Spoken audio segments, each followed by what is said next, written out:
Suggested Retail Price o SRP ang Department of Trade and Industry para sa ilang presyo ng produktong pang Noche Buena. May ilang tumaas ang presyo kumpara noong nagdaang taon, ngunit tiyak ng DTI na may mapagpipilian ng mga brands na produkto sa mas mababang halaga. 890 pesos ang presyo ng isang kilo ng Chinese cooked ham na ibinibenta sa mga malls sa Calabarzon base sa monitoring ng DTI noong nakaraang 2 linggo. Wala pa itong pinagbago kumpara noong nakaraang taon. Ngunit may ilang brands na nagkaroon ng aumento ng 11.24%. I think reasonable siya kasi like for example yung ham, no? Medyo nagka-problema rin tayo ng supply. Plus, sometimes it's also a function of demand and supply situation, no?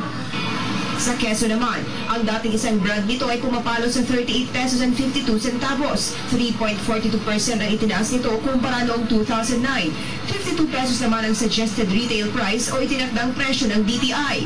Pero may ilang brand naman daw na bumaba ang presyo, kaya walang dapat ipag-alala ang mga mamimili dahil marami naman silang mapagpipilian.